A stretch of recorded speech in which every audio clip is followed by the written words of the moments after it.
Hi hello dears, അർച്ചന ചേച്ചി സീരിയലിൻ്റെ പുതുപുത്തൻ വിശേഷങ്ങളിലേക്ക് എല്ലാ കൂട്ടുകാർക്കും സ്വാഗതം.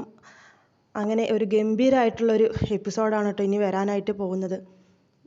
നമ്മുടെ അർച്ചന, നമ്മുടെ ഗീതുവിൻ്റെ അമ്മയും അതുപോലെ തന്നെ അവരെല്ലാവരും വന്ന് ചേർന്നത് കൊണ്ട് തന്നെ അതീവ സന്തോഷത്തിൽ തന്നെയാണ് അർച്ചന.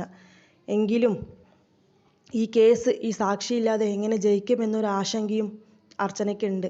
ഗീതു തൻ്റെ മേൽ വെച്ച വിശ്വാസം അവളെ രക്ഷപ്പെടുത്തും, ഈ നിയമത്തിന് മുന്നിൽ അവൾക്ക് നീതി വാങ്ങിക്കൊടുക്കുമെന്ന ആ ഒരു വാക്ക് അവൾ അത് വിശ്വസിക്കുന്നു. അതിൽ ഞാൻ ആത്മാർത്ഥത കാണിച്ചേ പറ്റൂ എന്നുള്ള രീതിയിൽ ഇങ്ങനെ ആശങ്കപ്പെട്ട് നിൽക്കുന്നുണ്ട്. ആ സമയത്ത് ചിന്നു വരുന്നുണ്ട്. അമ്മ എന്തെങ്ങനെ ആലോചിച്ചുകൊണ്ടിരിക്കുന്നതെന്ന് ചോദിക്കുന്നുണ്ട്. ഒന്നുമില്ല മോളെ, നീതു എൻ്റെ മേലെ വെച്ചിട്ടുള്ള ആ വിശ്വാസം, അവളുടെ അച്ഛനമ്മ വന്നിട്ട് പോലും അവൾ കൂടെ പോയില്ല. ഞാൻ അവളെ രക്ഷപ്പെടുത്തും എന്നുള്ള വിശ്വാസമാണ് അവൾക്ക്. അത് ഞാൻ കാത്തു സൂക്ഷിക്കണ്ടേ? പക്ഷെ എനിക്ക് എങ്ങനെയെന്ന് എനിക്കറിയില്ല.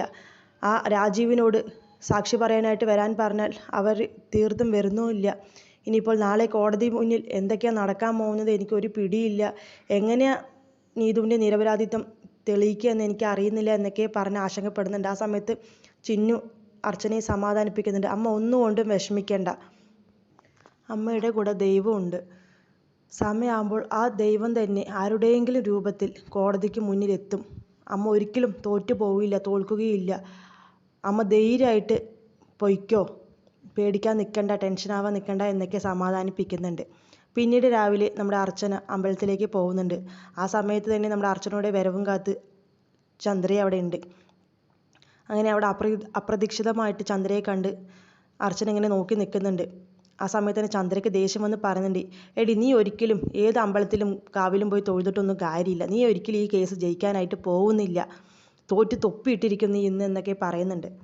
നീ എത്ര തലകുത്തി നിന്ന് ശ്രമിക്കാൻ നോക്കിയാലും ഈ കേസ് ജയിക്കില്ല. അർച്ചന LLBയുടെ ഏറ്റവും അവസാനത്തെയും ഒടുവിലത്തെയും കേസായിരിക്കും ഇത് എന്നൊക്കെ ദേഷ്യപ്പെട്ട് പറയുന്നുണ്ട്. ആ സമയത്ത് ഒരു വെല്ലുവിളി സ്വീകരിച്ച് തന്നെ അർച്ചന പറയുന്നുണ്ട്. കാണാം, വിധി വന്നിട്ടില്ലല്ലോ എന്നൊക്കെ പറഞ്ഞ് നമ്മുടെ ചന്ദ്രയെ ഒന്നും കൂടെ ചൊടിപ്പിക്കുന്നുണ്ട്. കോടതിയിലെത്തിയ സമയത്ത് നമ്മുടെ വിജയശങ്കർ വരുന്നുണ്ട് നമ്മുടെ അർച്ചനയുടെ അടുത്തേക്ക്.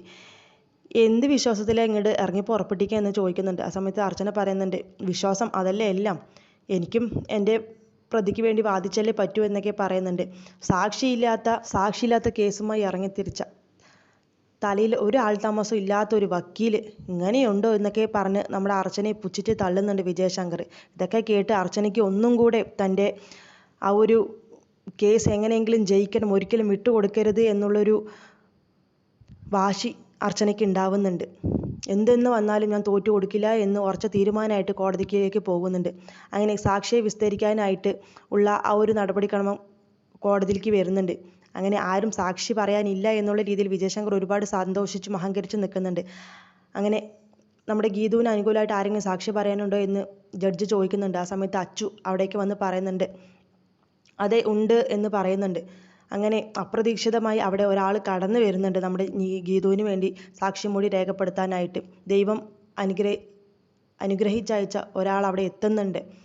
നമ്മുടെ അർച്ചന പോലും അത് അന്തം വിട്ട് നോക്കിക്കൊണ്ട് നിൽക്കുന്നുണ്ട്. ആരാ അത്, ഈ ഒരു അവസാന ഘട്ടത്തിൽ ദൈവം അയച്ച ആ ഒരു വ്യക്തി എന്ന് ഇങ്ങനെ നോക്കി നിൽക്കുന്നുണ്ട് കോടതി മുഴുവനും. എന്തായാലും അർച്ചനയ്ക്കൊപ്പം തന്നെയായിരിക്കും വിജയം അവസാന